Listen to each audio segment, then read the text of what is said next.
Right, from time to time, people wonder why I have a van. Now, not all surveyors have a van, but I've chosen to. I had an Amarok before, which was lovely, but the tools generally slide around in the back. So, I do carry quite a bit of equipment with me. Just going to run through what we carry and why. So, first up, sight boots. That's a safety issue. Then we've got, this is our newest toy. We've done a video on this. This is our 3D scanner. That's what it looks like. There's 9 different lenses in there that record and photograph the building as we go around. PowerPoint's in there, but that's kept in the office. So that goes out with, we only have one of these. That goes out with whoever's doing a 3D scan of the building at any particular time. Has its own tripod as well. Just pop those down there.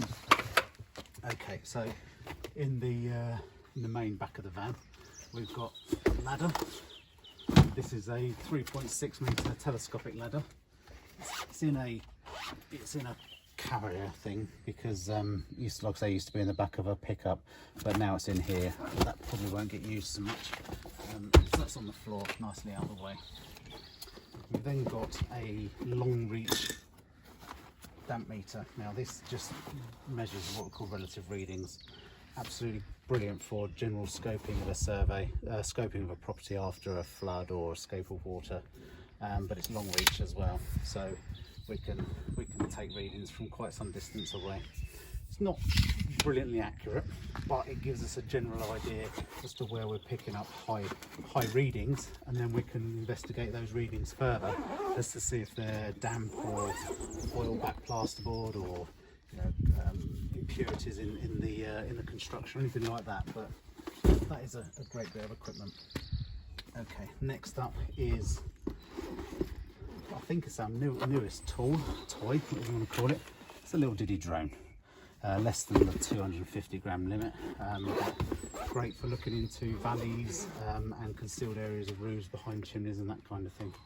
So it doesn't get used all that much actually, but brilliant when it does get used. Just here I've got a box of calipers. So these are digital calipers, and these are absolutely brilliant for measuring cracks across buildings. We always take the batteries out. Where's the battery? Oh, the battery's fallen out. I don't actually know where that is, but we've got spares anyway. We always take batteries out of tools so that if they're not used for a long period of time, we don't get corrosion in the elements. So they don't get used all that often, but then can be used 3 times in a week. We just don't know. Over the back we have a tub with our PPE in. So all our PPE is logoed up with our company details on. There's nothing there for a couple of people. We have hats, coats, vests, and these overshoe things, which normally keep some in my briefcase as well, my carry case as well. They're just shoe covers.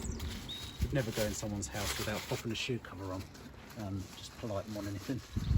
And in most houses, they're clean and tidy. Some houses don't want your shoes dirty, particularly if it's post-fire or something like that. Gloves should be in there. Great little tool. It's a bit mucky because I've used it around a house refurb that we've done. But this is a laser level. So, got anything metallic in here? Nope. We can laser level horizontally or vertically. It's brilliant for doing very quick inspections of buildings for structural movement. You might find that a property has moved for the last 20 years, but every 4 or 5 years or so, people are filling in the cracks and redecorating. So the wall is gradually getting bigger, or the crack is getting bigger, or the extension or whatever is rotating away from the building. But because it's constantly being filled and redecorated, no one can actually see how big the crack was originally. But by popping a laser line on it, it gives us an indication of that. So that's a great little bit of kit. Over the back here we have a toolbox. Nothing special, but I've got rubber gloves in there, and then small tape, spirit level hammer, some little pry bars, tape measure, just general stuff for lifting manholes, or if we've got to create small openings, and then a little driver set. I don't generally keep it in the van, but if we know we've got to open something up, then we'll take a screwdriver or impact driver with us. This is a boroscope. It's a digital boroscope. Spare batteries. Batteries aren't contained within here because again, it might not get used for a while and then it get used loads. So that connects to the handheld device, screen on it so we can see what's going on, and then lights on the end, and our camera lens that we can pop into cavities, into floor voids, or anywhere where we need to view that's not readily accessible. So brilliant little bit of kit. Once again, take the batteries out because it could get used 3 or 4 times in a week and then not for a month or 2, just depending on the work we're doing at the time. But I think I might have got that off Amazon, but brilliant bit of kit that one. Now this fella is, not sure how you pronounce that, Vasila, doesn't really matter. It's a digital thermohygrometer. So this is, we've got a couple of hygrometers, but this is by far the best. It's just old batteries I haven't got around to getting rid of yet. And the reason it's the best one is because it records a lot of information. 5.4 degrees out here at the moment. There we go. So the dew point is at 2.6 degrees. The temperature, sorry, 16 degrees. And then relative humidity out here at the moment is 37.7, decreasing. And we can see all of our information all in just one chart, which is absolutely ideal. This is what makes this machine so good. So that's 400 millimeters long, I think. Probably over all things 400 millimeters long. But being only 4 millimeters wide, we can poke that under a floor joist or into through an air brick or through a weak vent in a cavity or anything like that to get some idea of readings. It's a little bit bent, but it still works, and great little bit of equipment that. Don't know where I'll be about that one because that gets used a lot. That is out of virtually every time we go out, that gets used. So that's our stuff that's kept in the back of the van. But our main one is my survey case. All of our surveyors carry these, so everything we do is on iPads. Analog backup. Got pencils and that in here as well, because you never know when you're going to run out of batteries, even if you take your charger with you. Got some freezer bags in there. From time to time we'll take plaster samples so we can analyse for nitrates and chlorides. Whereas the most accurate reading we get on a damp meter is dry. The most accurate salts analysis we can get is negative for both. Then we've got torch, got a decent DeWalt torch because my home tools are DeWalt. We have a Tramex concrete moisture meter.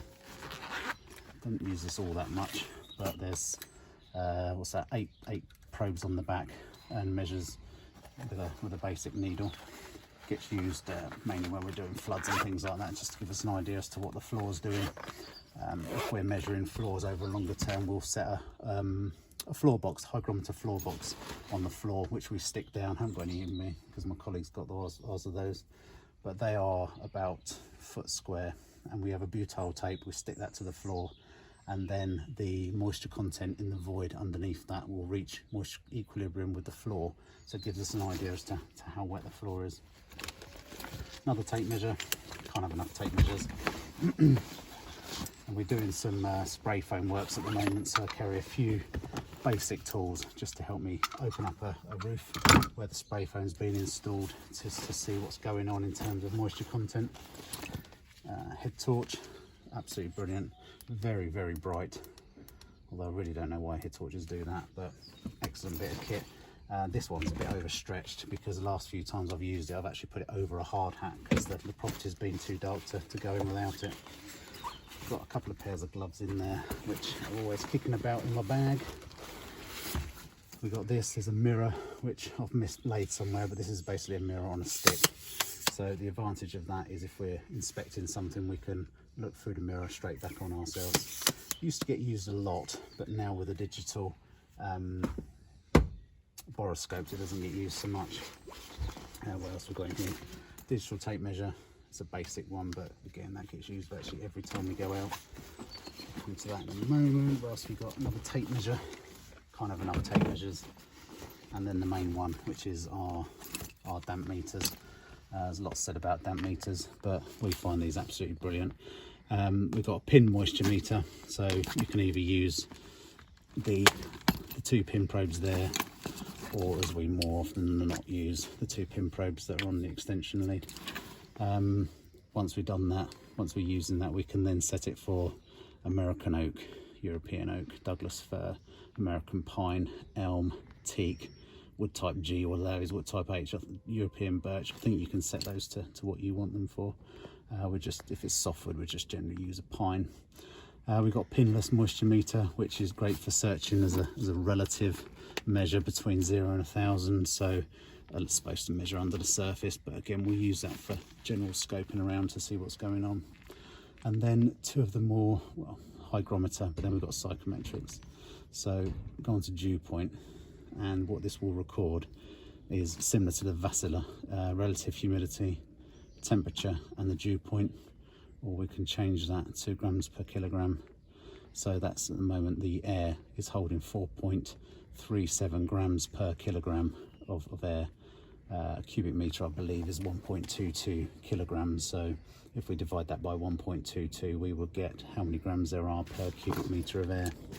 So that's basically my over-shoulder bag. The other guys carry something similar, and the purpose of that is you're jumping out to do an inspection, you just grab the bag and it's got most of what you need for most inspections. There are obviously times when you need to come back to the van to get other things. A couple of zips on the sides. This one is got another torch in there, just some pencils, business cards, and then surface temperature monitor and some deep bore probes, but hardly ever use any of that, mainly because surface temperature we can do using the infrared on the damp meter. My thermal imaging camera is not in here, but I'll show you that another day. Then on this side we've got a few extra little test kits. We've got dry rot sensors, we've got these protein swabs which we'll use in house fires. If there's questions as to how far smoke contamination has gone, like on a plug socket at the first floor level, it needs to be on plastic, I believe. So we take a swab of it, and if there's proteins from a protein fire, then we can demonstrate that that's been affected by that. And then we've got these, we don't use these all that often, but these are more tests that enable us to determine what type of mould certain kinds of moulds are. So if there's any doubt as to what type it is, we can do a test and that will confirm it. And we've also carry one of these. This is a little crack gauge, measures from pretty much 0.1 of a millimetre up to 15 millimeters across. So slip it into the crack and then it will tell you, in that case it'll be 4.8 millimeters wide. Only ever good for determining how big that particular crack is there and then, but still a good guide nonetheless. The issues with obviously monitoring cracks is you only ever see it at a moment in time unless you're monitoring over a period of time, in which case it will change. We have shoe covers in one side and we have rubber gloves in the other side. What I don't have in here, other than my thermal imaging camera, is our steps, which I need to put back in here. They go across the back. And also our drainage camera. We've got a 40-meter drainage camera, which is quite handy, but it's quite big, so I don't carry that around all that often because, again, it could get used, you know, it could get used next week and then the week after and then not for 6 months. So we have equipment for what we may need it for. But we don't carry all with us, but that is what is in the boot of this surveyor's car. Now, it's not going to be the same for every surveyor. If I was a land surveyor, I wouldn't have any of this, but I'd have a big box with a total station in, then the little receiver things they have, staffs and tripods and all that kind of thing, so completely different. If I was a residential surveyor, I may have a ladder and a bag like this with just a damp meter and a few other bits and pieces in. And if maybe I was a commercial valuer, I wouldn't have any of this. It depends, as I said in one of our other videos, there are so many different types of surveyors. We do so many different things. I'm a building surveyor and we do mainly insurance claims, building failures, building defects, and this is what is in the boot of my van.